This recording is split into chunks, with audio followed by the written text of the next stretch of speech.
दोस्तों, प्यार, मोहब्बत, इश्क, ये सब करना, it has always been intrinsically a risky activity.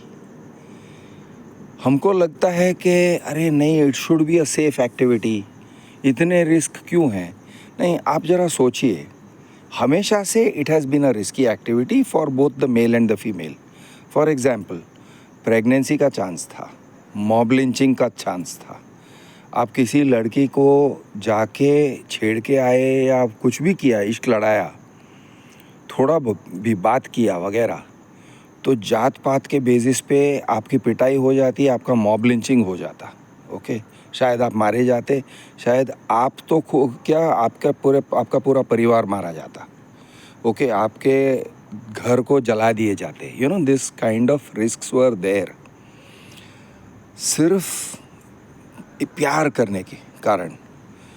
Khap panchayat type के स्टोरीज़ को आपने ही सुना है, ऑनर किलिंग्स वाले स्टोरीज़ को आपने सुना है, आपने ऐसे बहुत सारे स्टोरीज सुने हैं जहाँ पे there were very high social consequences for just falling in love. प्यार किया और मिलते थे, छुप छुप के मिल रहे थे, ज़्यादा कुछ करने को चांस भी नहीं मिला, सेक्स और इंटीमेसी का चांस भी शायद नहीं मिला होगा, लेकिन छुप के मिल रहे थे और मामला बिगड़ गया। तो हमेशा से ये एक रिस्की एंटरप्राइज रहा है। इन फैक्ट मॉडर्न टाइम्स में, मॉडर्न माहौल में, शहरों के माहौल में इट इज़ रिलेटिवली सेफ़। ऐसे बहुत कम किस्से बनते हैं जिसमें आपको मारपीट, मारकाट, खून खराबा, ये टाइप के सीन्स हो जाते हैं। दूसरा एक रिस्क रहा करता था जिसको हम भूल गए हैं। आज मॉडर्न मेडिसिन है इसलिए हम भूल गए हैं, नहीं तो जिस चीज़ को आजकल हम एसटीडीज़ कहते हैं, सेक्सुअली ट्रांसमिटेड डिजीज़ेस, और पुराने थोड़े पहले हम वेनेरियल डिजीज़ेस कहते थे, गुप्त रोग। ओके, ये होने के बहुत चांसेस थे, और एक बार वो पकड़ लेता था, गोनोरिया, सिफिलिस, ये टाइप के डिजीज़ेस पकड़ लेते थे तो ज़िंदगी भर रहते थे, और आपको शर्म से रहना पड़ता था, शर्म और दर्द दोनों, आपकी ज़िंदगी ख़राब हो जाती थी। ओके, वो बदन पे दिखता था, हर जगह फोड़े फुंसी की तरह दिखता था वो, यानी it was not even hidden. ऐसे नहीं है कि सिर्फ आपके डिंग डोंग पे और पिंग पोंग पे छुपे हुए बॉयल्स हैं, आपके मुंह पे हर जगह दिखने वाली चीज़ थी, यानी सामाजिक जीवन खराब हो जाता था। ये रिस्क हुआ करता था, आजकल बहुत कम हो गया है, एसटीडीज़ बहुत कम हो गए हैं, बहुत, it is very much in control. AIDS जैसे बीमारी हो जाते हैं, लेकिन फिर भी ओवरऑल देखा जाए तो the incidence is quite low. तो sex, intimacy, okay, so love, इश्क विश्क, प्यार व्यार हमेशा से रिस्की एंटरप्राइज रहा है। It has never been a casual matter, never been a safe matter. ये मैं आपको याद दिला रहा हूँ। ये क्यों याद दिला रहा हूँ? क्योंकि आजकल बहुत रंडी रोना होता है, अरे ज़माना ख़राब हो गया है, देखो देखो। एक तरफ से जो मैरिड जो लोग शादीशुदा हैं वो लोग कहते हैं, अरे देखो मेरी वाइफ मेरे ऊपर फॉल्स केस कर रही है वगैरह। पहले के ज़माने में यस, वाइफ फॉल्स केस नहीं करती थी, ये बात सही है, फॉल्स केस के लिए स्कोप नहीं था।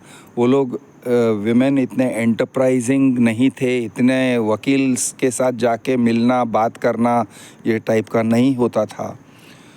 औरतों को उतना फैमिली से सपोर्ट भी नहीं मिलता था, उनके पीयर से। ओके, क्योंकि माँ बाप का ये एटीट्यूड रहता था कि बेटा तू डोली में बैठ के गई है और तू अब अगर वहाँ से वापस आएगी तो अर्थी में बैठ के वापस आएगी, यानी don't come back unless you are dead and you come back. Okay, ज़िंदा वापस मत आना, इस टाइप के कहावत भी थे, और इस टाइप के एटीट्यूड्स भी थे कि लोग, अगर लड़की वापस आ गई तो लोग शर्मिंदा होते थे, फैमिली वाले, माँ बाप शर्मिंदा होते थे समाज में कि मेरी बेटी का शादी टूट गया, उसका वो अब वापस आ गई है, घर में रह रही है, शी इज़ अ स्पिंस्टर, इस टाइप का, या she is a divorcee. Okay, sphincter मतलब ऑफ कोर्स शादी नहीं हुआ हो तो, लेकिन स्पिंस्टर जैसे ही डिवोर्सी का मामला था और एक सोशल स्टिग्मा लगा रहता था। डिवोर्सी, कोई उससे बात नहीं करता था। It was a very dirty place to be. आजकल ऐसे नहीं है। तो विमेन आर मोर एम्पावर्ड। अब विमेन एम्पावरमेंट के साथ साथ ऑफ कोर्स कानून ने शायद उन्हें थोड़ा ज़्यादा ही एम्पावर कर दिया है, या फिर ऐसे कह सकते हैं कि कानून का दुरुपयोग होना, it is human nature. If something can go wrong it will go wrong. और कानून को मॉड्यूलेट करना बहुत मुश्किल होता है, क्योंकि अलग अलग टाइप के इंटरेस्ट ग्रुप्स होते हैं। सभी लोग शहर के लोगों की तरह नहीं हैं। गांव के भी तो लोग हैं, गांव की भी तो औरतें हैं, और गांव की औरतें और गरीब प्रजा में जो औरतें हैं, दे आर अंडर एम्पावर्ड। आपके घर की जो कामवाली है, आपकी घर की कामवाली कई बार मैंने ऐसे कई बार औरतों को देखा है कि मारपीट होके आंखें सूजी हुई होती है, ब्लैक आई होता है, और वो काम पे आती है। क्यों? मेरा मर्द मेरे को बहुत मारता है, मेरा मर्द शराब पी के आता है और रोज़ राड़ा करता है और पैसा मांगता है। मेरा मर्द कमाता नहीं है, वो पैसा मांगता है मेरे से। वो शराब के लिए पैसा मेरे से मांग के लेके जाता है, और मैं नहीं देती है तो चोरी करके घर से चुरा के लेके जाता है। वो मेरा जेवर बेच के आया है। ओके, ये टाइप के सीन्स। और आप अगर कहीं पुअर पीपल के एरियाज़ के पास में अगर रहते हो, स्लम्स के पास में रहते हो, या चॉल बिल्डिंग्स के पास में रहते हो, तो आपको उनका मारपीट का आवाज़ भी सुनाई देता है। दरवाज़ा बंद और धबाधब मारना, पीटना, रोना, चिल्लाना सब सुनाई देता है। आपको पता चलता है कि इस औरत की रोज़ पिटाई हो रही है। तो ये टाइप के भी फैमिलीज़ हैं। ये लोग पुलिस के पास जाते हैं, पुलिस समझाने को ट्राई करते हैं, तुम्हारे आदमी ने तुमको क्यों पीटा? और वो आदमी बोलेगा, वो मेरी माँ के साथ ये ज़ोर ज़ोर से गाली बोल के बात कर रही थी, रूडली बात कर रही थी, या ये टाइप से कुछ ना कुछ बोल देगा। और ऐसे कई सारे किस्से मैंने देखे हैं कि पुलिस स्टेशन में लोग उसी को समझाते हैं, वो औरत को समझाते हैं जिसकी पिटाई हुई है। तो समाज में बदलाव लाने के लिए ये सब कानून लाए गए, ठीक है। हावेवर इसका बैकलैश है। तो अब ये बैकलैश के चैलेंज से हार नहीं जाना है। ये जो, यानी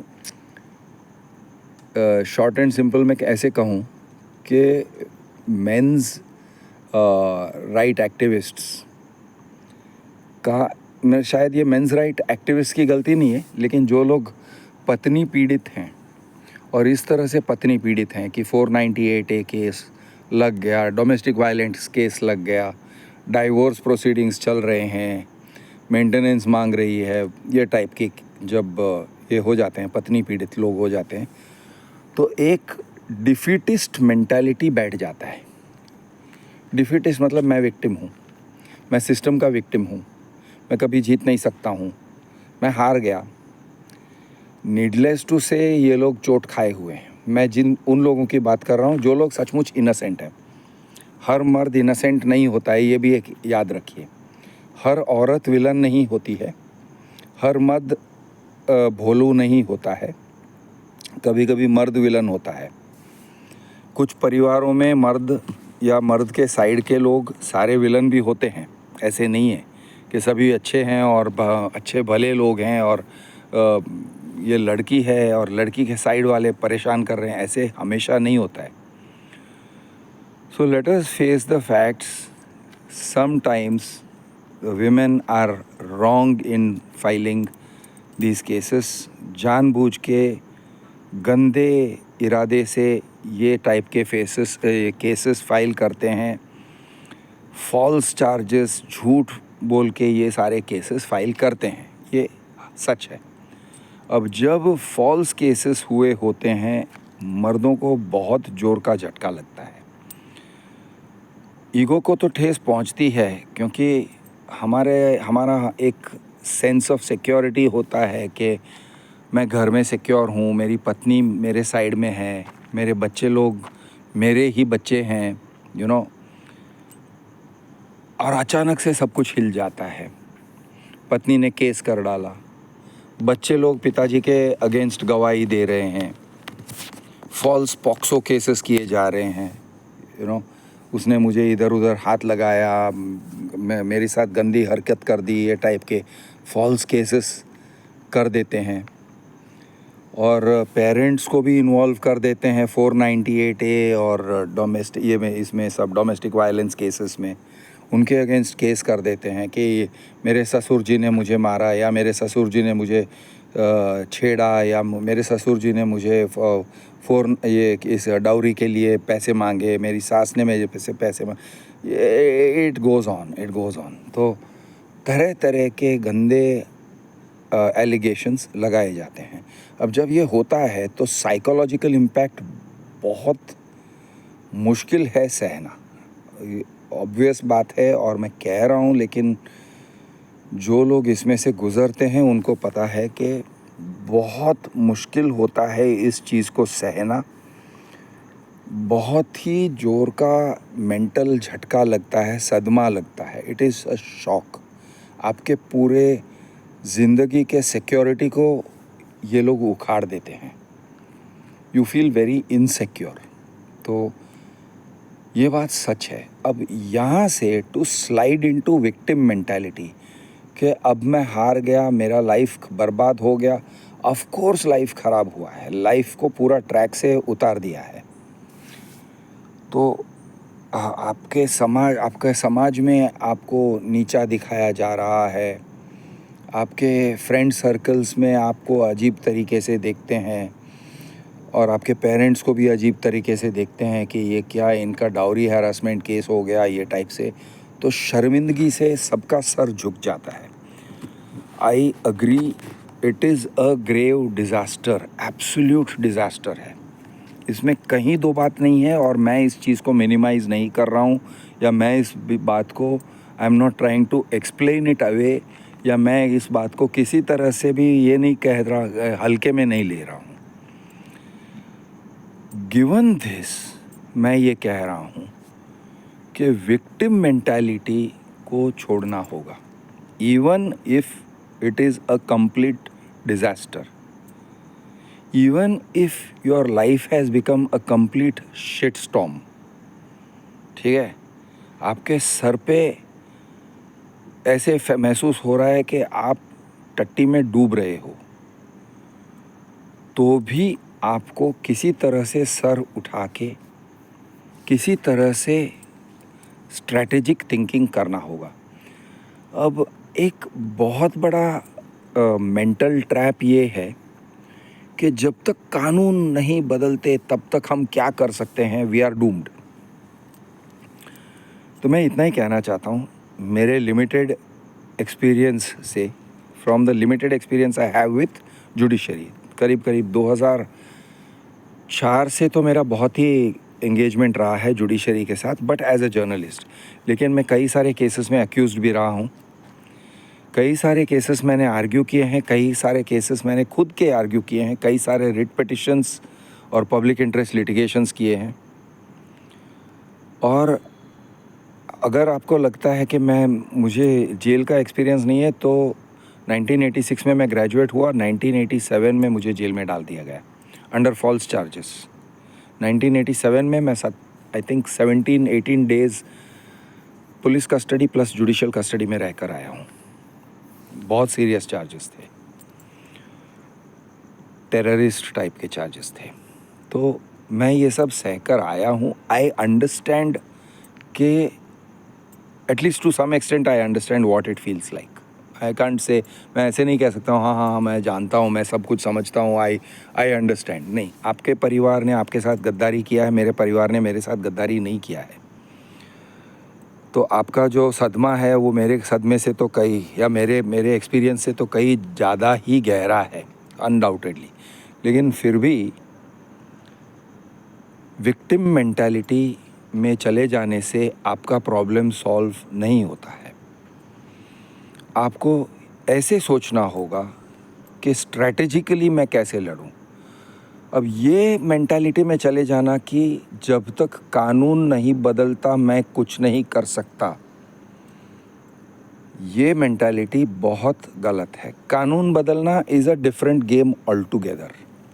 कानून बदलना आप कोशिश कर सकते हो, लेकिन जितना आप कानून बदलने पे एनर्जी डालोगे, उससे ज़्यादा आप एनर्जी डालो कि आपके केस को स्ट्रैटेजिक तरीके से कैसे लड़ना है। स्ट्रैटेजिक, अब स्ट्रैटेजिक मतलब कैसे, लेट मी एक्सप्लेन। ऐसे होता है कि अगर आप बाढ़ में, okay, literally in a flood, आप खींचे जा रहे हो, यानी ऐसे लगता है कि जब कोई आदमी बाढ़ में खींचे जा रहा है, पानी में सिर्फ किसी तरह से सरवाइव कर रहा है, किसी तरह से, और वो फ्लड वाटर में बह रहा है, नदी के अंदर चला गया है, नदी उसको खींच के लेके जा रही है एट फुल स्पीड दरिया के तरफ। तो the amount of control he has is very very little, it is very little control. लेकिन फिर भी वो थोड़े से कंट्रोल में क्या किया जा सकता है, तो भाई फॉर एग्ज़ाम्पल एक पेड़ की शाखा को पकड़ लो, या फिर float on your back, try to stay afloat on your back, conserve energy, पैरों को नीचे मत रखो, try to float in a back position, एक तरीका है। Try to float with your feet forward, ताकि आप किसी चीज़ को से टकराते हो, जैसे पेड़ों से टकराते हो, तो अपने सर के बल नहीं टकराओगे, पैरों के बल टकराओगे, वगैरह वगैरह। कुछ तो स्ट्रैटेजीज़ होते हैं। माना कि आप बहुत भारी संकट में हो, लेकिन कुछ तो स्ट्रैटेजीज़ होते हैं, और वो स्ट्रैटेजीज़ को अडॉप्ट करने से आप जो लोग ज़िंदा बचते हैं उसकी वजह से बचते हैं। अब ये फेल प्रूफ स्ट्रैटेजी तो नहीं है, 100% गारंटीड स्ट्रैटेजी नहीं है। आपकी सर्वाइवेबिलिटी को थोड़ा सा इम्प्रूव कर सकता है, आपके चांसेस ऑफ सर्वाइवल थोड़े से इम्प्रूव होते हैं। और जो लोग बच के निकलते हैं वो ऐसे कहते हैं कि हाँ, मैं इसलिए बच गया क्योंकि मैंने इस स्टाइल से स्विमिंग किया, इस तरीके से मैंने अपना दिमाग लगाया और मैं बच के निकला। तो basically what I am saying is, आपके 498A और ये डोमेस्टिक वायलेंस केस और ये सभी में दिमाग का इस्तेमाल करना ज़रूरी है। It sounds like it's stating the obvious, दिमाग का इस्तेमाल करना, सब लोग दिमाग का ही इस्तेमाल करते हैं ना यार, क्या क्या बोल रहा है यार। नहीं, कहने का मतलब ऐसा है कि आप ऐसे मत सोचो कि आई am going with a process. ढीले मोड में मत चले जाओ कि हाँ चल, तारीख आया, तारीख में क्या करना है, चल करते हैं, प्रोसीजरल। क्योंकि वकील आपको प्रोसीजरल मोड में डाल सकते हैं। वकीलों का कुछ ऐसे होता है कि ज़्यादा काम मत करो, जो नॉर्मली फ़ाइल करते हैं सेम कॉपी पेस्ट डालो, सेम टू सेम सबका सेम केस होता है, सेम टाइप के फाइलिंग्स करते हैं। दिमाग लगा के ऑफन नहीं करते हैं। कुछ लोग करते हैं, कुछ लोग नहीं करते हैं, और बहुत लोग नहीं करते हैं, एक लेज़ी मोड में चले जाते हैं। हाँ ठीक है। और अगर आप पूछोगे हाँ तो हम क्या कर रहे हैं, मैं डोंट वरी, आप मेरे ऊपर छोड़ दो, तो डोंट वरी मेरे ऊपर छोड़ दो is a dangerous thing to do आपके लिए। आप कम से कम समझो कि आपका क्या स्टेज है। हर एक ये जो क्रिमिनल जो प्रोसिक्यूशन होता है उसके कई सारे स्टेजेस होते हैं। एक होता है एफआईआर होने से पहले। फॉर एग्ज़ाम्पल आपको समन्स आता है, आपको एक कॉल आता है पुलिस स्टेशन से, नमस्कार मैं इंस्पेक्टर शिंदे बोल रहा हूँ सर, आप कृष्णराज राव हो? हाँ सर, आपको कस्तूरबा मार्ग पुलिस स्टेशन में आना है। क्यों? नहीं सर, आप आ जाइए, ज़रा बात करते हैं। अब ये एक सिचुएशन है, वो कॉल कर रहे हैं, सिंपल कॉल। उन्होंने मुझे वारंट या नहीं, there is no arrest warrant, उन्होंने मुझे नोटिस नहीं भेजा है, कोई रिटन कम्युनिकेशन नहीं भेजा है, बस कह दिया आ जाओ। और ये टाइप के सिचुएशंस में मैं गया हूँ, okay. Which was a very wrong move on my part. Fortunately बहुत सीरियस नहीं था मामला, सीरियस करने का कोशिश किया गया था, not from my family, this was someone else. This was one local MLA जो बिल्डर से मिली हुई थी और लेडीज़ वाला ड्रामा वो तैयार कर रही थी। Okay, ladies who will say इसने मुझे मॉलेस्ट किया, ये टाइप का सिचुएशन तैयार करने का एक षड्यंत्र था। और पुलिस स्टेशन में मुझे बुलाया और मैं और मेरे साथ जो लोग थे सब के सब सीधा यू टर्न मार के चले गए। हम लोग हाईवे पे थे, हमको कॉल आया, सीधा यू टर्न मार के वहाँ पहुँच गए police station. Very bad move, very wrong move, ऐसे नहीं करना चाहिए था। बाद में मैंने सीखा कि करने का ये होता है कि आप अगर पुलिस स्टेशन में नहीं हो तो जाने की ज़रूरत तब तक नहीं है जब तक वो आपको एक नोटिस नहीं भेजते हैं। ऐसी कोई ज़रूरत नहीं है कि इमीडिएटली पहुंच जाओ, वो आपको कॉल करेंगे, सर आ जाओ 1 आध घंटे में। कोई ज़रूरत नहीं है, प्लीज़ मत जाओ। ज़रूरत नहीं है, नहीं है, प्लीज़ मत जाओ, it is not in your interest. आप बोलो, थोड़ा सा ये बोलने के लिए जिगरा मजबूत करना पड़ता है। ऐसे बोलना होता है, साहब आप कौन से पुलिस स्टेशन से बोल रहे हो? हाँ, कस्तूरबा मार्ग पुलिस स्टेशन से बोल रहा हूँ। अच्छा सर, मुझे एक नोटिस भेज दीजिए प्लीज़, कम से कम व्हाट्सएप में मुझे नोटिस भेज दीजिए। मुझे बुला रहे हो ना, तो मुझे एक नोटिस भेज दीजिए, उसको पढ़ के फिर मैं आता हूँ। वो नोटिस भेजते हैं। अब वो नोटिस को अपने वकील के साथ शेयर करो। ये नोटिस क्या है, उसका जो सब्जेक्ट लाइन है उसमें कौन सा सेक्शन है। ओके, सीआरपीसी जब हुआ करता था, अब वो यानी भारतीय न्याय संहिता कुछ हुआ है और उसका बदल गया है, लेकिन सीआरपीसी जब हुआ करता था तो under some sections of CrPC आपको बुलाया जाता है। तो आपको समझ लेना चाहिए कि वो लोग एफआईआर करने जा रहे हैं आपके अगेंस्ट। किस चीज़ का एफआईआर शायद आपको पता भी ना हो, क्योंकि अगर आपकी पत्नी ने, अब मैं सिर्फ यही एक सिचुएशन की बात कर रहा हूँ, अगर आपकी पत्नी ने आपके अगेंस्ट कोई कंप्लेंट दे रखा है, आपको शायद भनक लगी होगी कि क्या होने जा रहा है, बिकॉज ऑफ वो घर का माहौल ख़राब हुआ था, तो आपको कुछ ना कुछ समझ में आया होगा। या फिर कुछ लोगों को तो समझ में भी नहीं आता है, वो कहते हैं हाँ झगड़ा था और वो कहीं गई, अपने फ्रेंड के यहाँ गई या अपने मम्मी के यहाँ गई, और अचानक से अभी पुलिस स्टेशन से कॉल आ रहा है, ये हो क्या रहा है। तो दे डोंट कनेक्ट 2 and 2। तो होता ये है कि आपको इमीडिएटली तो नहीं ही पहुंचना चाहिए, क्योंकि इमीडिएटली कुछ टाइप के कंप्लेंट्स में सीधा वो अरेस्ट कर लेते हैं, आपको सीधा अरेस्ट कर लेते हैं। वकील का प्लानिंग, बेल का प्लानिंग कुछ करने को, एंटिसिपेटरी बेल करवाने का अवसर कुछ नहीं देते हैं, सीधा अंदर। ओके, तो आपको सीधे अंदर होने की ज़रूरत नहीं है, there is no need for you to do that. वो आपको अरेस्ट नहीं कर सकते जब तक एक अरेस्ट वारंट निकलता नहीं है। अरेस्ट वारंट करने से पहले एफआईआर होना चाहिए। एफआईआर आपको पुलिस स्टेशन में बुलाया है तो सिर्फ इन्वेस्टिगेशन के लिए बुलाया है, they are calling for investigation. If they are calling for investigation, आपको वहाँ उसी समय पहुँचने की कोई ज़रूरत नहीं है।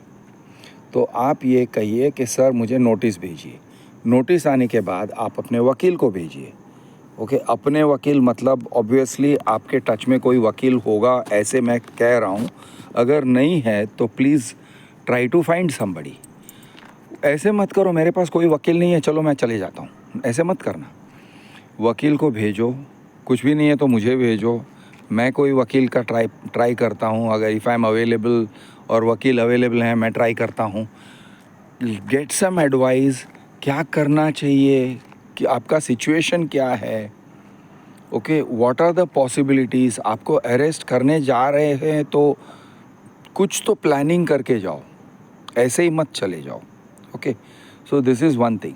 अच्छा, कभी कभी आपको अथॉरिटी का डर लगता है। एक एग्जांपल मैं आपको दे रहा हूँ। एक दिन ऐसे हुआ कि मैंने एक बिल्डर के बारे में आर्टिकल लिखा था और उसी चीज़ को मैंने प्रेस रिलीज़ बनाए थे और प्रेस रिलीज़ मैंने भेजा था पुलिस को भी। ये मैं किया करता था कि पुलिस को भी प्रेस रिलीज़ भेज रहा हूँ, मीडिया को भी भेज रहा हूँ उस बिल्डर के बारे में, और पुलिस को मैं इस तरह से भेज रहा हूँ कि ये this is please consider this to be a complaint.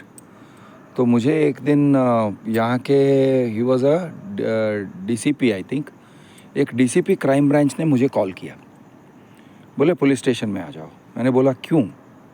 बोले ये बिल्डर के अगेंस्ट तुम कंप्लेंट कर रहे हो ना, तो पुलिस स्टेशन में आ जाओ। मैंने कहा देखो ऐसा है, मैं पत्रकार हूँ, मैंने आपको इन्फॉर्मेशन दे दिया है, सारे जो डिटेल्स हैं, डॉक्यूमेंट्स हैं, वो सारे लिंक्स में डाल दिए हैं, आप लिंक पे क्लिक करिए वो खुल जाएगा।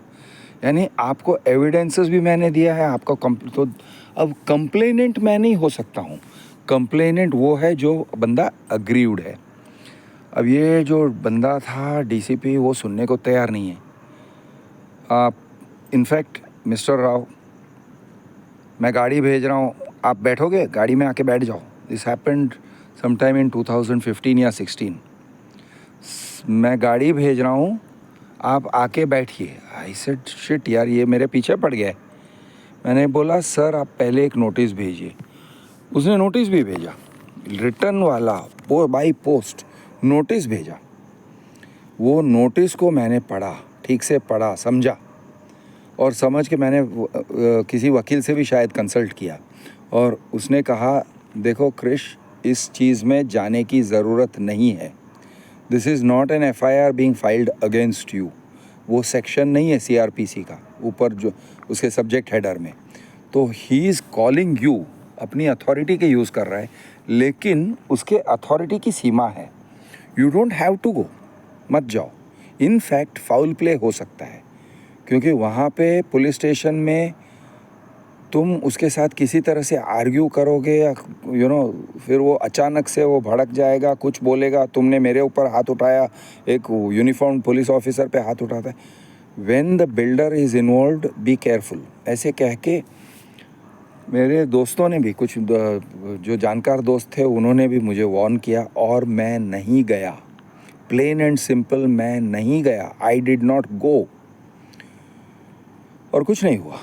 मेरे अगेंस्ट कुछ भी नहीं हुआ। ओके, एक दो बार कॉल आए थे, मैंने कहा सर देखिए मैंने कह दिया है जो मुझे कहना था, अब आप कंप्लेंट लिखिए, और अगर नहीं लिखते हो तो मत लिखिए, बट मुझे जितना कहना था मैंने कह दिया है।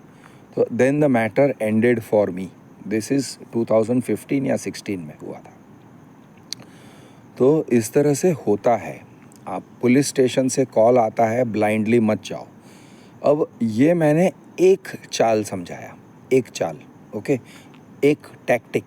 इस तरह के कई सारे टैक्टिक्स हैं, तो कई सारे टैक्टिकल डिसीजंस होते हैं। एक और मैं आपको टैक्टिकल डिसीजन बता रहा हूँ, मुझे भी पता नहीं था।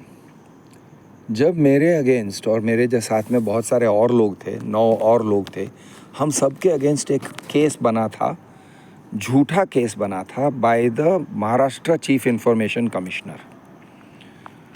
और उस केस के तहत हम लोगों को अंदर भी कर दिया।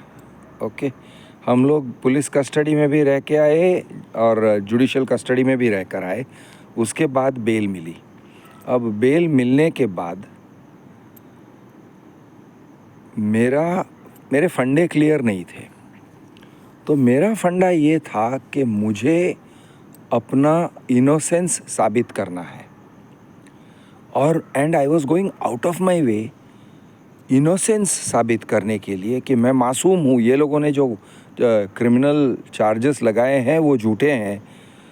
आई was going out of my way to give information to the police. तो एक वकील ने मुझे समझाया, क्रिश तुम बॉलिंग कर रहे हो, ये बॉलिंग करने का टाइम नहीं है, ये बैटिंग करने का टाइम है। बॉल फेंकने का काम उनका है, तुम सिर्फ अपने स्टंप्स को संभालो, खड़े रहो जगह पे, बॉल तुम्हारे बैट तक पहुँचे तो उड़ा दो, ये तुम्हारा काम है। Defence is very different.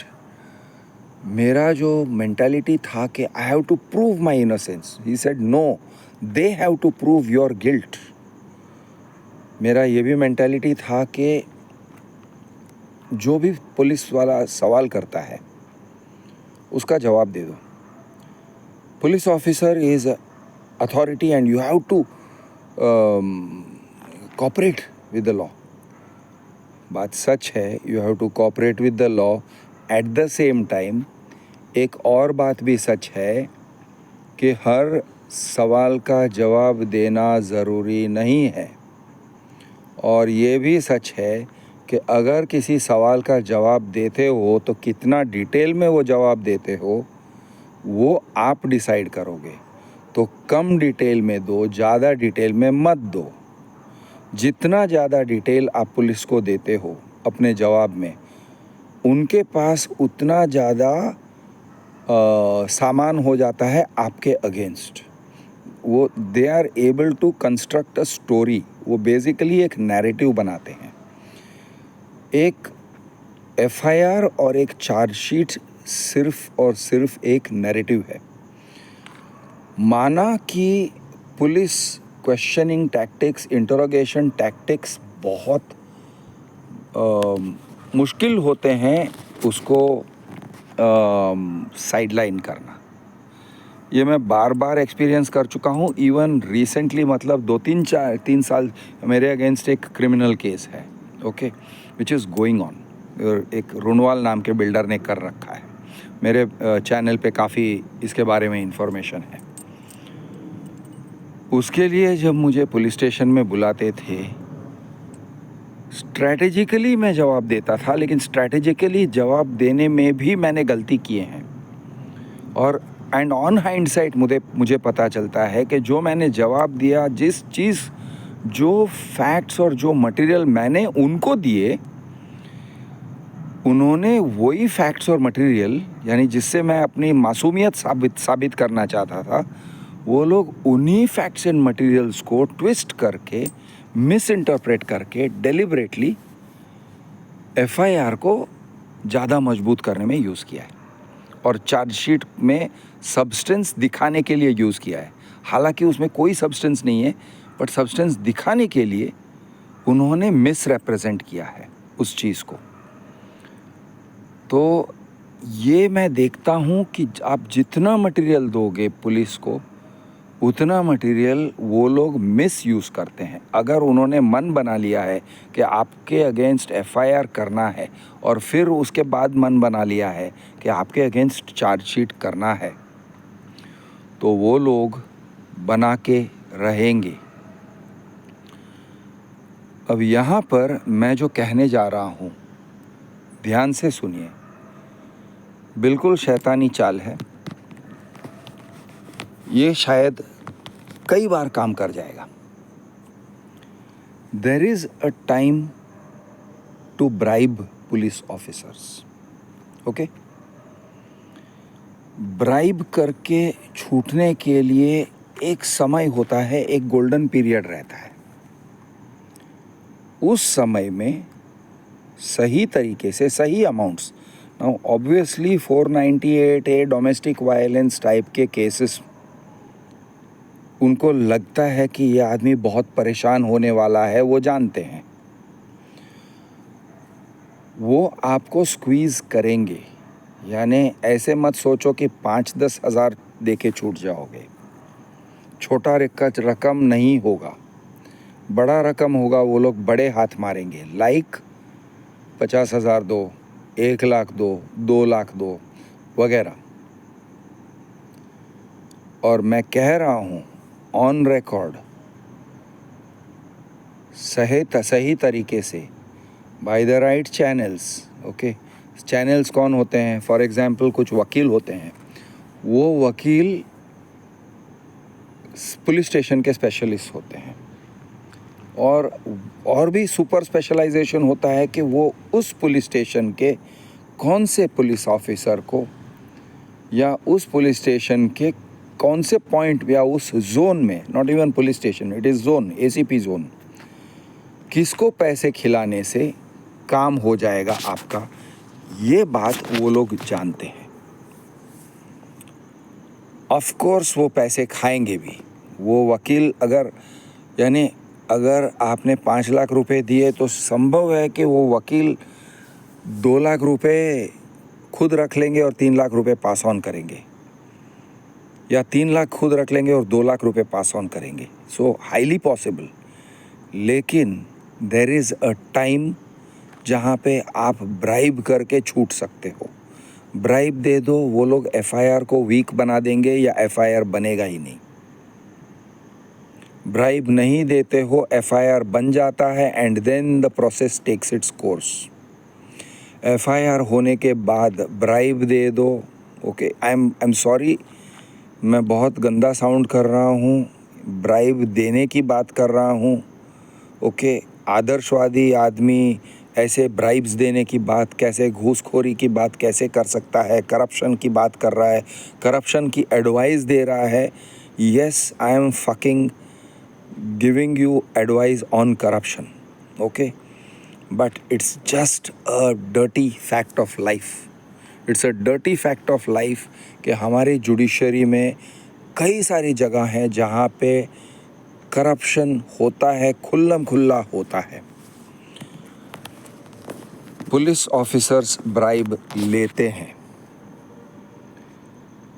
उनके चैनल्स होते हैं, वो चैनल्स को पकड़ो, कैसे ब्राइब को पहुंचाना है आप इंडिकेशन दे सकते हो। वो किसी को मिलने को कहेंगे, आप इंडिकेशन दे दो, सर ले दे के कुछ ख़त्म हो सकता है क्या, बोलो ना, इस तरह से। शायद एक आध बार वो ड्रामा करेंगे, नहीं नहीं थोड़ी ऐसे थोड़ी होता है, सर देखो सिंपल सी बात है, ले दे के ख़त्म करो, थोड़ा ऑफ़र करो, ओके सर 1 लाख 2 लाख में काम हो जाता है तो बोल दो। हो सकता है वो 1 लाख 2 लाख नहीं, वो 5 लाख बोलेगा। आप 5 लाख बोल रहे हो, वो 10 लाख बोलेगा। आप 50,000 बोल रहे हो, वो 1 लाख बोलेगा। तो there is a game involve. What is the right amount, I don't know, it depends circumstances. आप कहाँ पर हो, आपकी औकात क्या है, आप कौन से टाइप की गाड़ी चलाते हो, ओके, आपका फाइनेंशियल स्टेटस क्या है, आप महीने के 1 लाख रुपए कमा रहे हो या 5 लाख रुपए कमा रहे हो या 15 लाख रुपए कमा रहे हो। ये सब देख के पुलिस ऑफिसर्स, या आपको कोई सपोर्ट करने वाला एमएलए एमपी कॉरपोरेटर कोई है, कोई पॉलिटिशियन है जो आपको फैसिलिटेट करेगा, ब्राइब भी दोगे आप, बेशक ब्राइब दोगे, लेकिन eight the same time MLA MP भी थोड़ा सा पुश करेगा। क्या ऐसा है? अगर ऐसा है तो मैं आपको बहुत ब्लंटली बोल रहा हूँ, आदर्शवादी मत बनो, okay. It is not about being idealistic, it is about being realistic. आदर्शवादी मत बनो, या फिर ज़्यादा टिमिड मत हो जाओ, घबरा मत जाओ कि आप बोल ही नहीं सकते हो। साहब अरे बोलो ना, थोड़ा अपना, यानी आपको अपना स्टेटस ड्रॉप होगा ऐसे महसूस होगा। मुझे भी अच्छा नहीं लगता है, ये टाइप के काम करने में अच्छा नहीं लगता है, बट अच्छा लगना एक अलग बात है। You have to be smart. दुनिया में सर्वाइव करने के लिए स्मार्ट होना ज़रूरी है। तो what I am going to say is, there is a time जहाँ पर आप पुलिस ऑफिसर को ब्राइब दे के निकल सकते हो। There is a time before FIR, there is also a time after FIR, there is also a time after chargesheet. Chargesheet होने के बाद मजिस्ट्रेट के पास वो भी ब्राइब लेते हैं। Let me assure you, let me tell you with 100% assurance, with experience, कि magistrates bribe लेते हैं। मजिस्ट्रेट्स के क्लर्क्स भी ब्राइब लेते हैं। वो डेट्स वगैरह उनको आप करवा सकते हो। आप नहीं अपीयर हो सकते हो, पैसे दे दो, नया डेट 2 महीना आगे, 4 महीना आगे। कभी कभी आप सामने वाली पार्टी को थका दे सकते हो, सिर्फ डेट को आगे ढकेलते रहो, सामने वाला पार्टी थकेगा। पब्लिक प्रोसिक्यूटर पैसे खाते हैं। Public prosecutors are fucking corrupt, ये मैं कह रहा हूँ। There is a channel, there are channels. भाई आपको ज़रूरत है तो वो चैनल को एक्सप्लोर करो, यूज़ दोज चैनल्स, ओके। थोड़ा खर्च हो जाएगा, आपको लगेगा उस टाइम पे, आपको लगेगा अरे बाप रे बाप, ये क्या मैं कर रहा हूँ कि 5 लाख ऐसे ही डाल रहा हूँ, 10 लाख ऐसे ही डाल रहा हूँ। Boss, you will thank me later. क्योंकि क्या करते हैं, अगर आपके वाइफ के साइड ने ब्राइबरी नहीं किया और आपने किया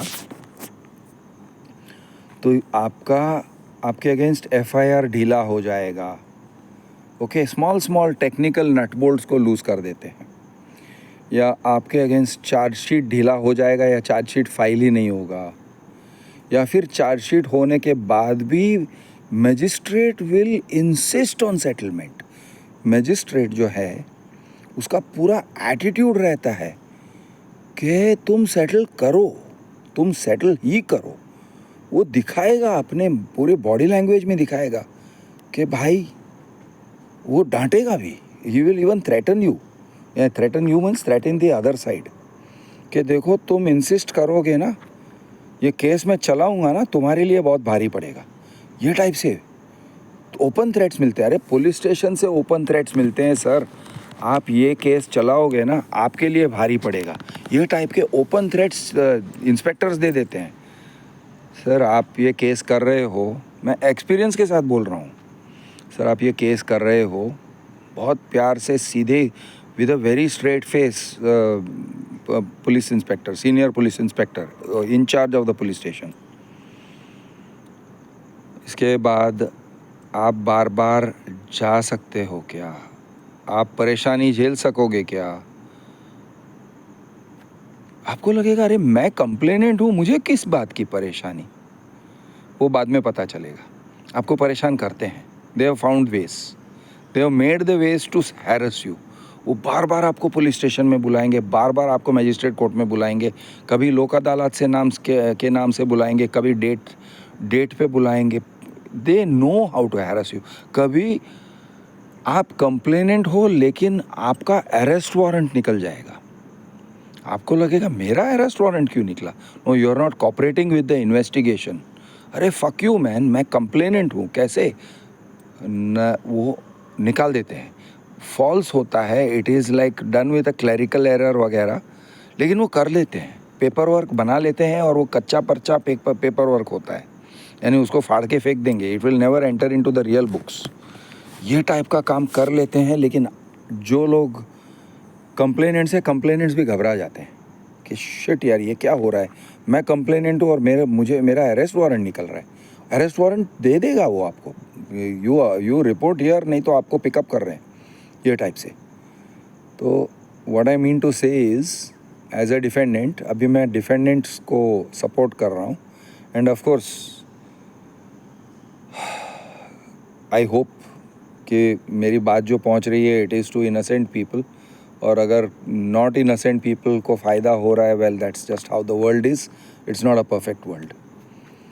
लेकिन इनोसेंट जो लोग हैं, इनोसेंट पत्नी पीड़ित, 498A पीड़ित जो लोग हैं, उनको मैं सजेशन दे रहा हूँ, सॉर्ट कर सकते हो, कर डालो। अच्छा, सेकेंडली, वकील जो रहते हैं, they are not necessarily your best advisers. ध्यान में रहे, क्योंकि वकील को सामने दिखता है कि मुझे एक बहुत बड़ा केस मिलने वाला है, और ये आदमी अगले 4 साल के लिए मुझे पैसे देगा, और मेरा परिवार इसके पैसों पे पलेगा। शायद मेरा एक यूरोप वेकेशन निकल जाएगा इस बंदे के पैसों से, मेरे पूरे फैमिली का एक यूरोप वेकेशन निकल जाएगा। इस टाइप से वो लोग देखते हैं आपको। तो not necessary that they will give you the best advice.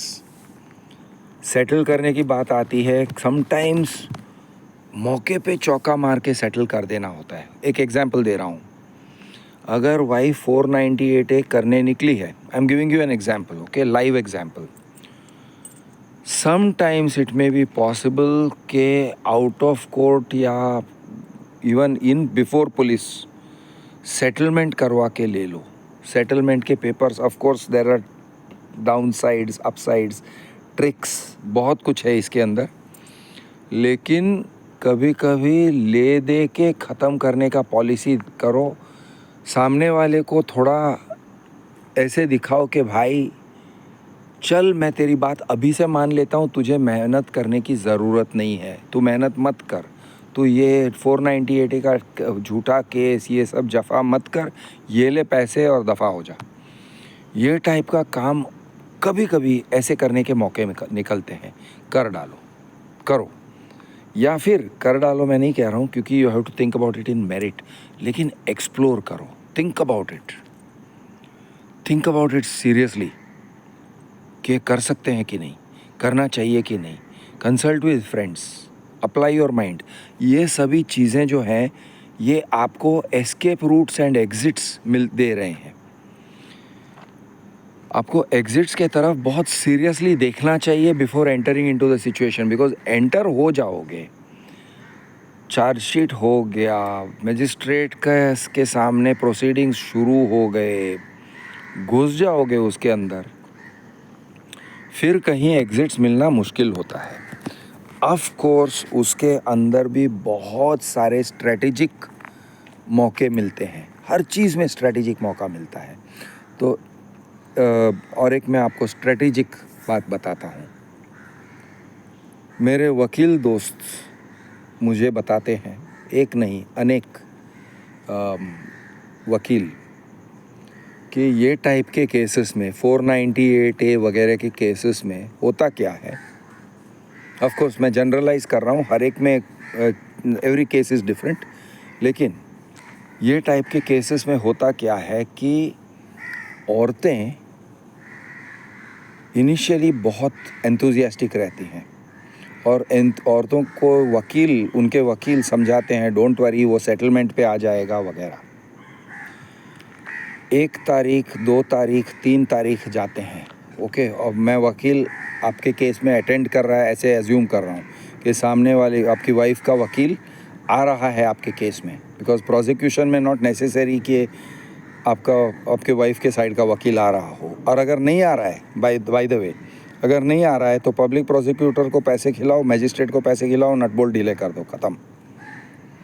लेकिन अगर वो आ रहा है, ओके, और वो क्लोजली ऑब्जर्व कर रहा है और आपके वाइफ को चार्ज कर रहा है 5,000, 10,000, 15,000 जो भी चार्ज कर रहा है, he is charging money for appearance.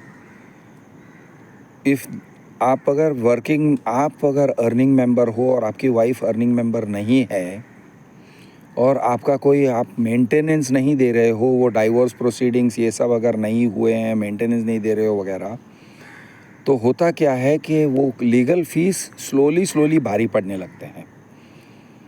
वकील 1 हियरिंग, 2 हियरिंग, 3 हियरिंग, 4 हियरिंग निकालेगा तो 15,000 होते होते 60,000 पे पहुँचे, ऐसे करते करते लाख रुपए तक पहुँचते हैं। तो आपकी वाइफ इम्पेशेंट हो जाती है, उससे कहने लगती है भाई ये क्या हो रहा है, मेरे 1 लाख रुपए चले गए और तुमने कोई रिज़ल्ट नहीं दिखाया अभी तक। तो it is a game of patience.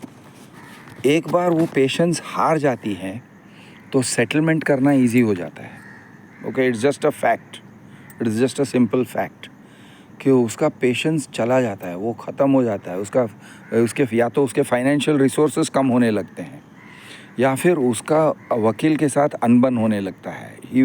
She will have disagreements with the lawyer, और लॉयर कभी कभी he will start losing interest, वो कोल्ड ट्रीटमेंट देने लगता है आपकी वाइफ को।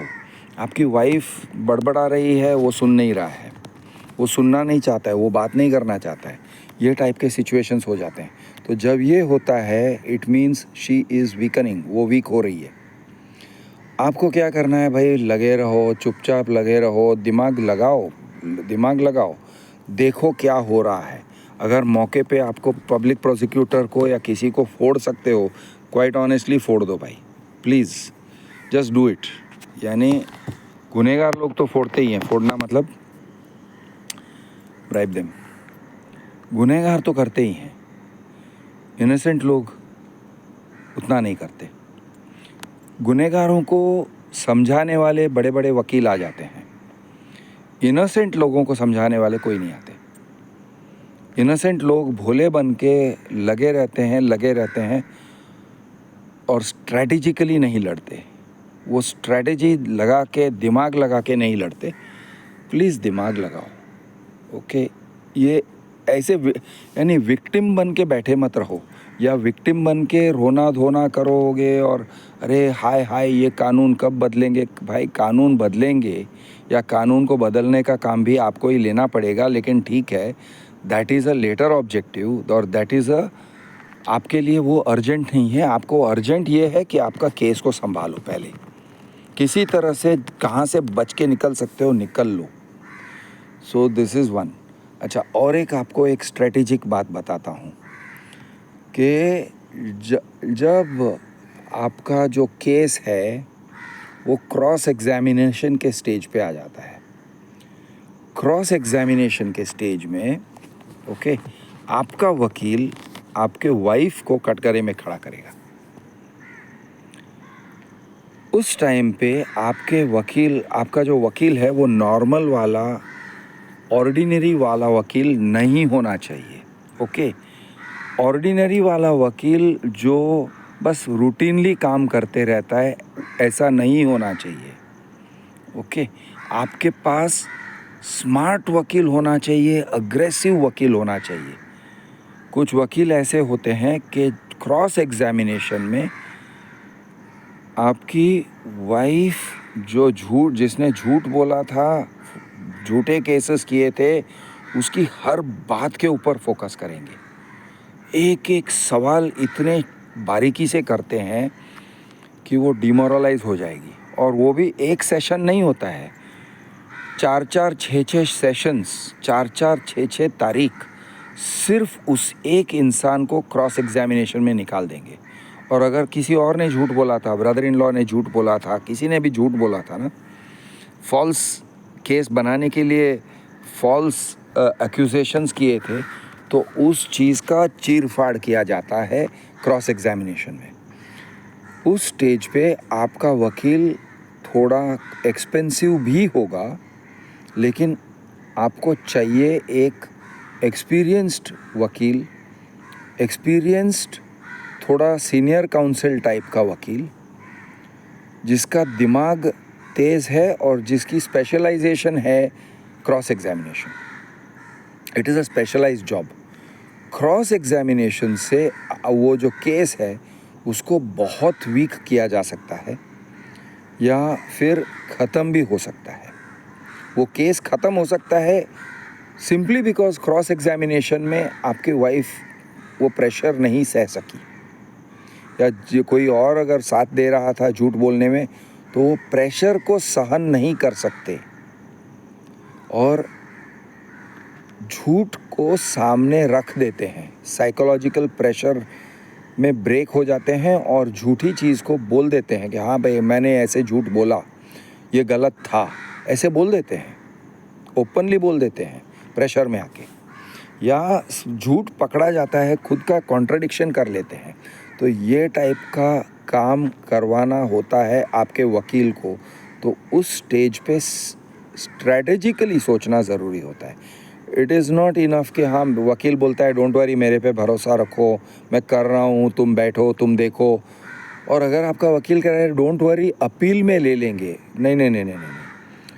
ट्रायल के स्टेज पे जो होता है वो ट्रायल के स्टेज पे होना चाहिए, फाइलिंग के स्टेज पे होता है वो फाइलिंग के स्टेज पे होना चाहिए। मैंने ऐसे देखा है कि जो लिखावट होती है बड़ा ढीला लिखावट करते हैं, कुछ वकील बहुत ही ढीला लिखावट करते हैं, यानी ऑलमोस्ट सेम चीज़ को कॉपी पेस्ट मारते रहते हैं। आपके केस के बेसिक्स जो हैं वो नहीं मेंशन करते हैं आपके रिटन स्टेटमेंट्स में या इस टाइप के डॉक्यूमेंट्स में, वो लोग करते नहीं हैं और कहते हैं डोंट वरी ये कोर्ट में मैं आर्ग्यू कर लूँगा। ऐसे नहीं होता है।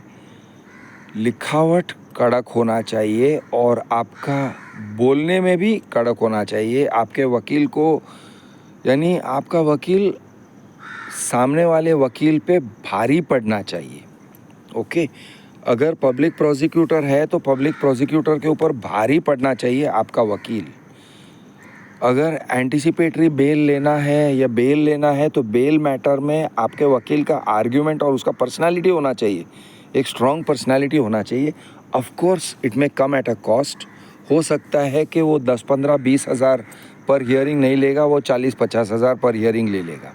लेकिन 2-4 हियरिंग के लिए आप अफोर्ड कर लोगे, okay. Now this is a bad thing, frankly ये एक टाइप का जुडिशल करप्शन है कि जजेस सीनियर काउंसिल्स की बात सुनते हैं और पर्सनालिटी काम कर जाता है। वकील का पर्सनालिटी, सीनियर काउंसिल का पर्सनालिटी काम कर जाता है। वो जिस तरह से बोलता है, जिस कॉन्फिडेंस से बोलता है, वो काम कर जाता है बनिस्बत के the merit of what he is saying. तो अ स्किल्ड आर्ग्यूइंग लॉयर जो, और उसका प्रेजेंस ऑफ माइंड होना चाहिए, क्योंकि जजेस कभी कभी गुगली फेंकते हैं। अगर जज ने कोई गुगली फेंका तो he has to be able to quickly pick up that ball also, okay. और उस बॉल को लेके छक्का मारने वाला आदमी चाहिए। तो इट शुड नॉट बी अरे वो कंफ्यूज हो गया और ये उसका मूड खराब हो गया, वो he should be someone who doesn't give up under pressure.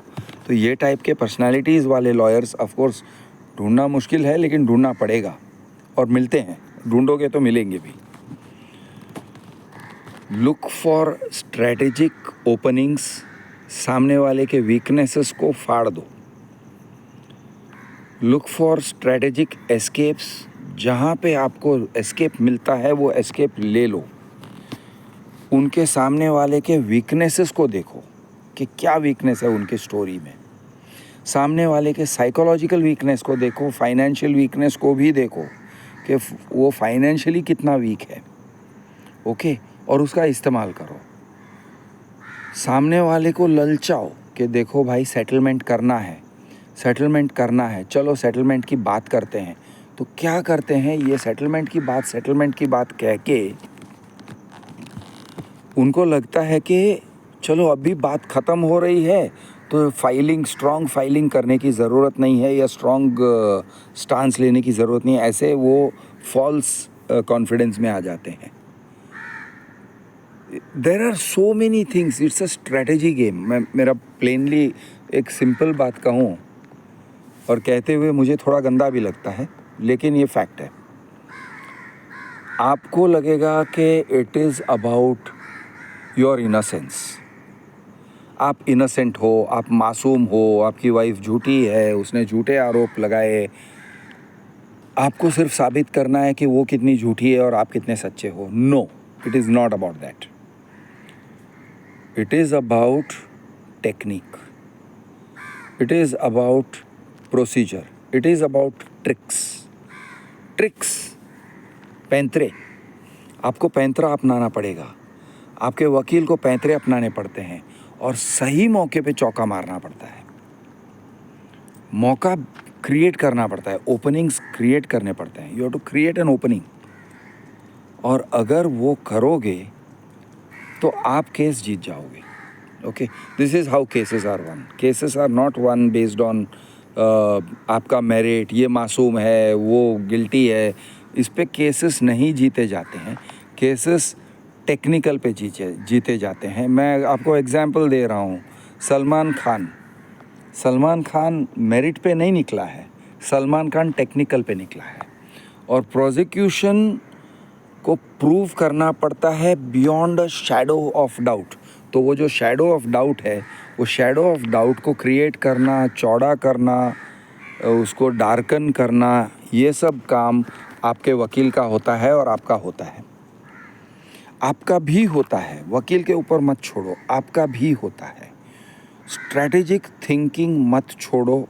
और मैं दोबारा कह रहा हूँ, प्लीज़ विक्टिम मेंटालिटी में मत चले जाओ कि हाय तौबा ये क्या हो गया, अभी हम लोग सब लोग विक्टिम्स हैं और सब लोग मेरे जैसे विक्टिम हैं, मैं अतुल सुभाष जैसा हूँ, और ये टाइप का विक्टिम मेंटालिटी मत करो। Stay strong.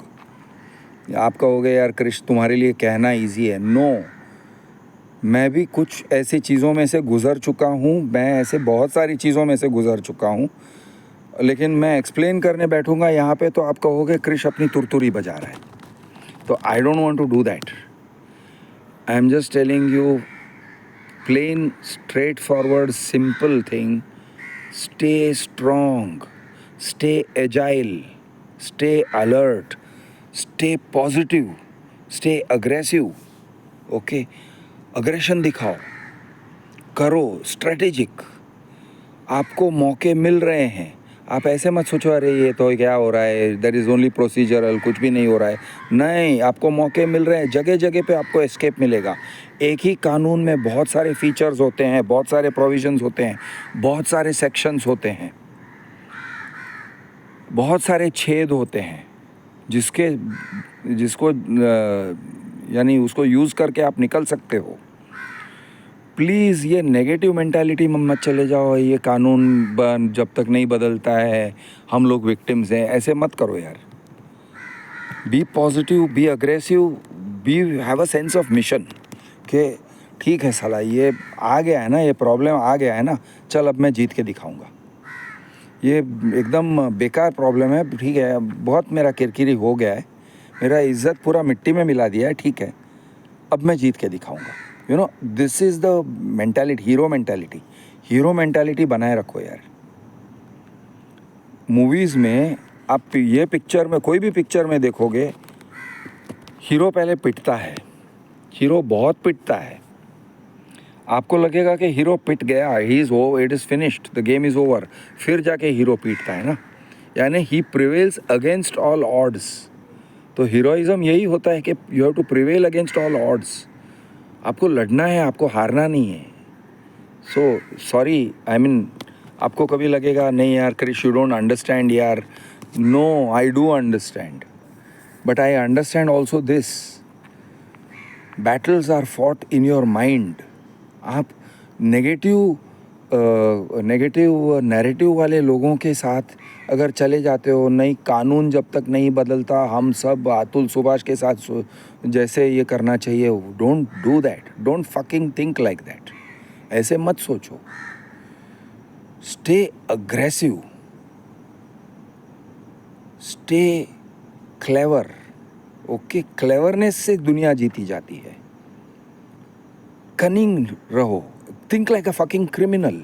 ऐसे मत सोचो अरे मैं मासूम हूँ और मेरी मासूमियत मुझे बचाएगी. नहीं नहीं नहीं, आप ऐसे सोचो मैं गिल्टी हूँ, चल ले मैं गिल्टी हूँ, अब मैं अपने गिल्ट को लेके कैसे निकलूँगा, है ना, मैं गिल्टी पर्सन अवॉइडिंग पनिशमेंट. उस तरीके से सोचो, चल ये मैं गिल्टी हूँ ना, अब मैं अवॉइड करके दिखाऊंगा, मैं चालाकी से अवॉइड करूँगा, मैं कहाँ पे चालाकी दिखाऊँ, ये एटीट्यूड ले लो. Okay, basically fuck this world, I am going to win, ये होना चाहिए आपका एटीट्यूड. चलो, anyway, too much of a pep talk.